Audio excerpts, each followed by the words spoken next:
Larry Sharpe here at FreedomFest, having some amazing conversations here, talking about morals and ethics and values and respect. And I'm very lucky I have with me Tim McCarthy, founder of Move the Needle. Tim, tell me about yourself.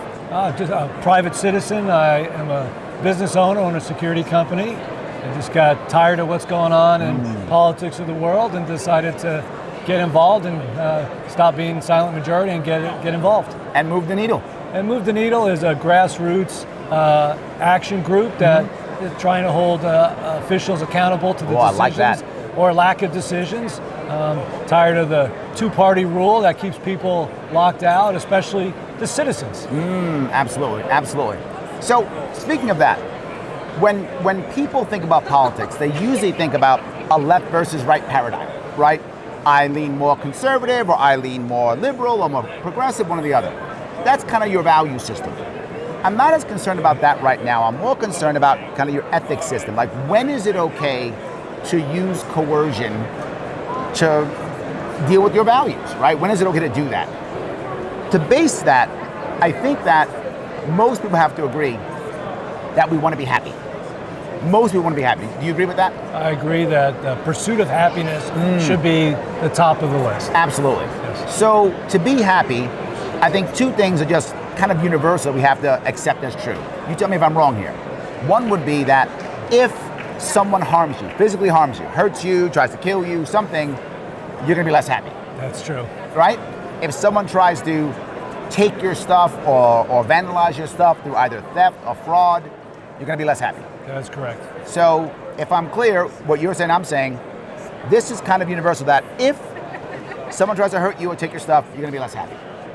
As well as people that you know and love. Oh, yes. Make you less happy as Absolutely. well. So even those you love. That's correct. Your community. Whatever your bubble is. Sure, absolutely. So with that in mind, do you think that only you and I think that? No. Probably the whole world.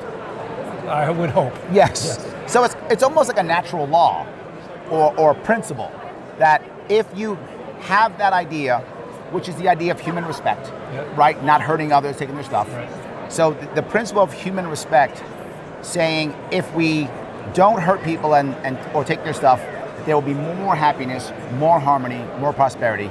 That's kind of almost like a natural law principle, right? Yes, I would put that into the do unto others as you would want to you.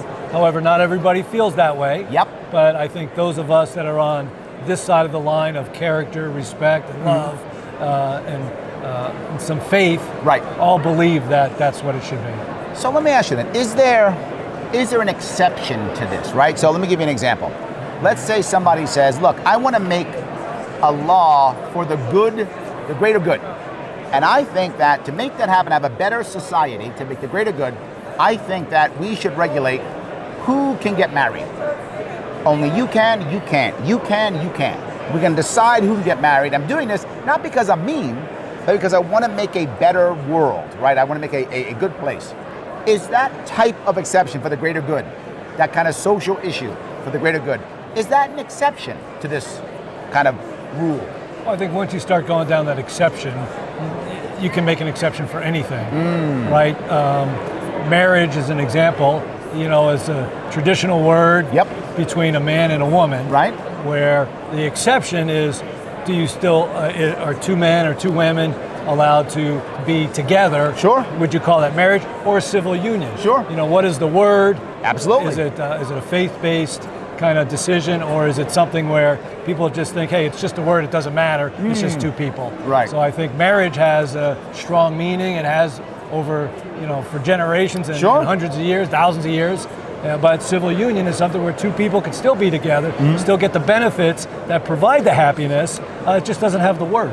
So you think that it would be okay to make that change?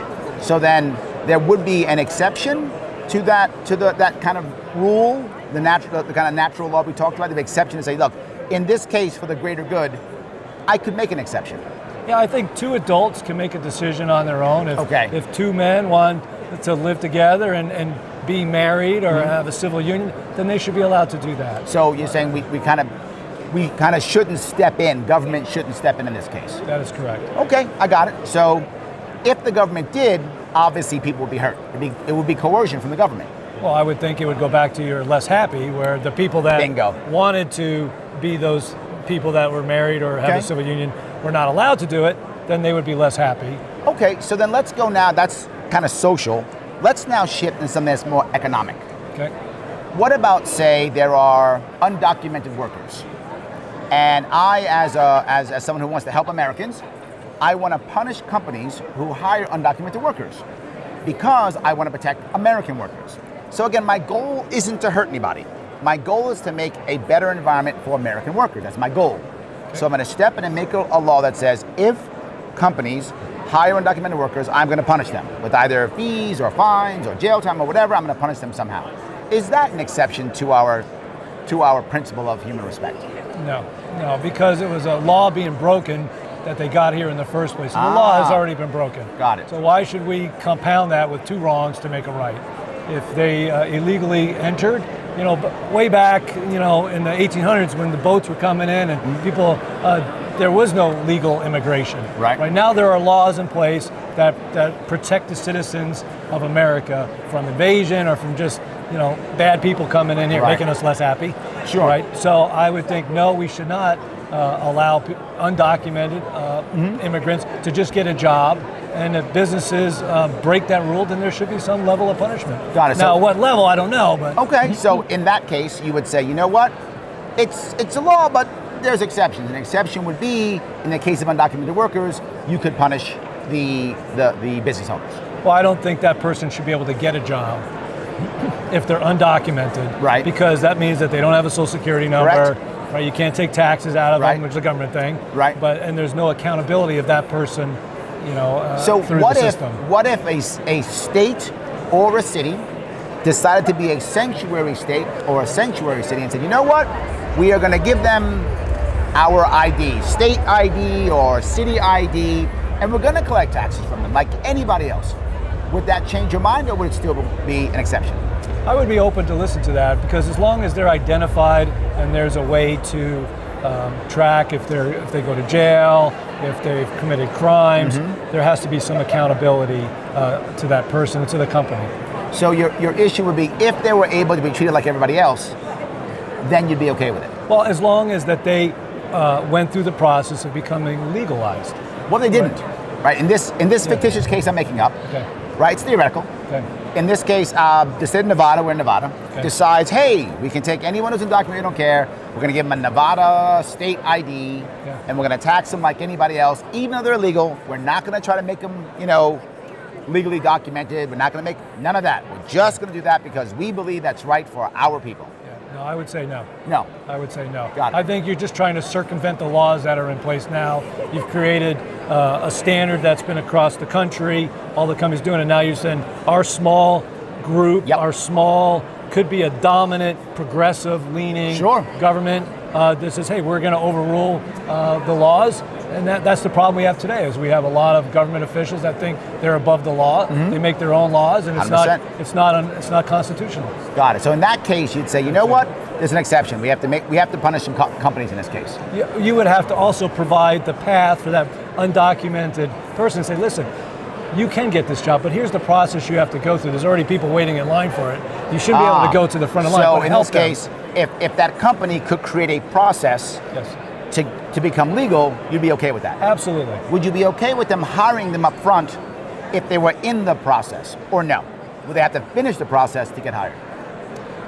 Great question. Great question. I would be open to hiring them at the beginning with the stipulation that you're going through this process. Like if you just finished high school and the company says, listen, we need you to have a bachelor's in marketing degree, but we'll bring you on at a lower level, and as you're building up, you can reach your potential when you get that degree. So that you'd be open to? I would be open to that. So I feel like even though there's an exception, your exception still is based upon respect.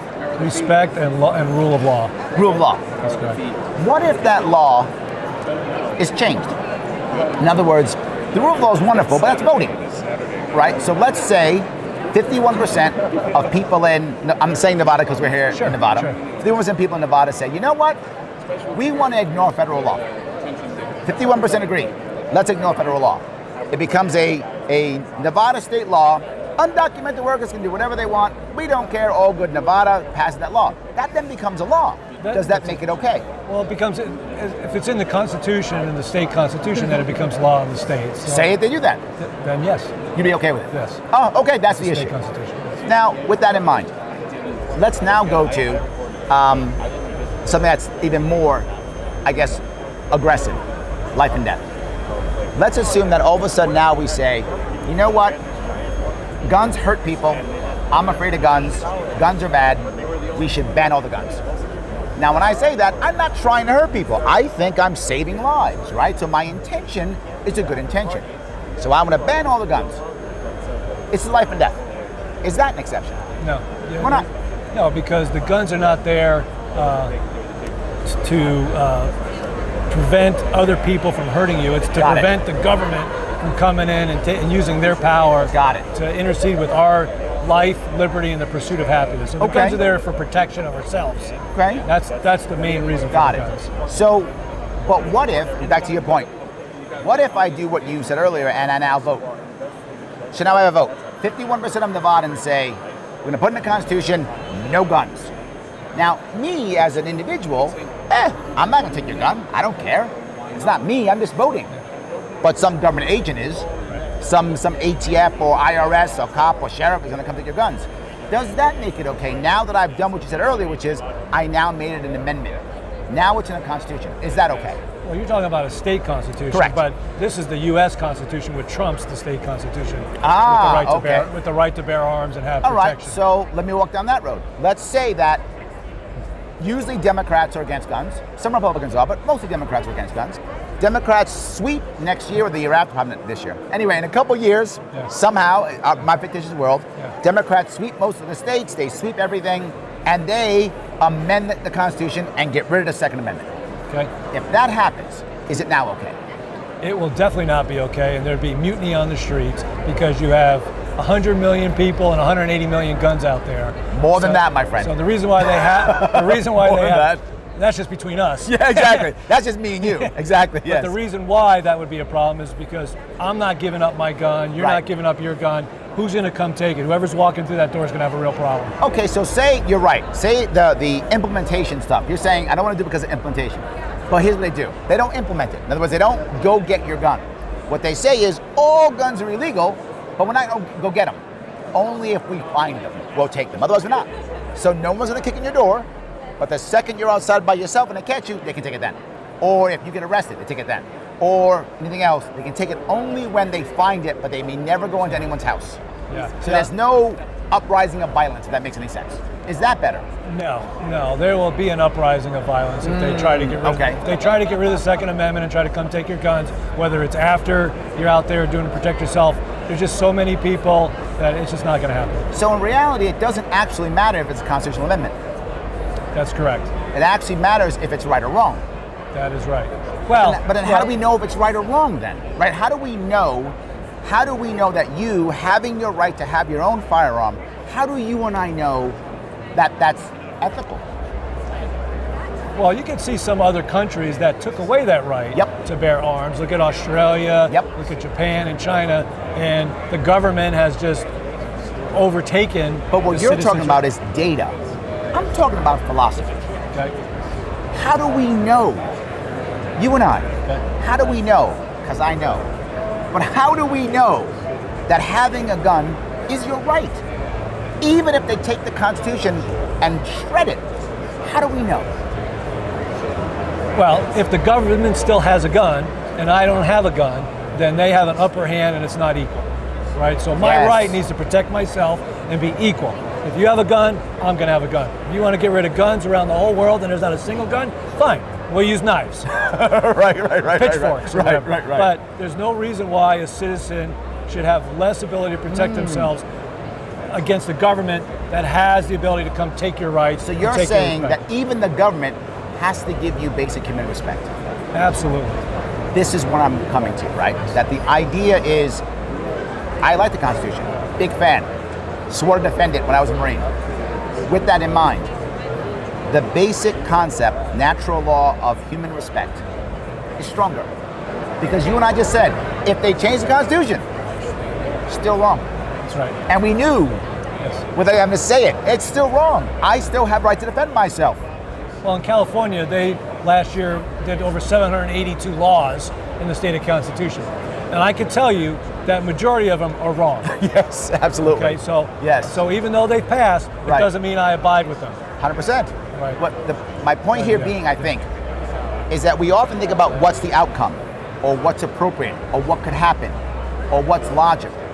What I'm saying is I feel like every government, no matter what it is, before they decide on what's the outcome, what could happen, should base everything off that natural law, that principle of human respect. Human respect should be very, very high. Yes. Right? Yes. That should be the number one thing. If it gets past that, okay, let's now have conversations. But if I'm going to respect you as a human being, you have to defend yourself as your life. That's right. Defend your property.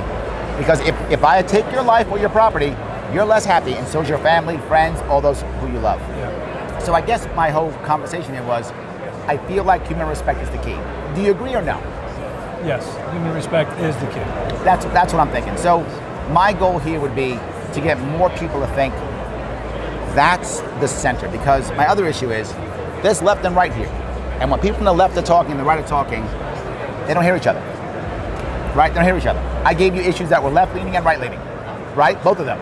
And if you went out there to talk to people, they would go, no, you're wrong on guns, and no, you're wrong on marriage, and no, you're wrong on undocumented workers. They would say those things. But if we don't respect them back and forth, we don't talk. That's right. That's right. I've seen that while I was running for office. Yes. Where how quickly people change. There is no dialogue. There is no open communication. And I agree with you that whether you're on the left or on the right, you should be able to have a dialogue and share your points, your opinions, your facts, so you can make an informed decision that's the best for each of us. Absolutely. Yeah. And the last piece I'll bring up is the piece about coercion. If I force you to believe what I believe, you don't really believe it.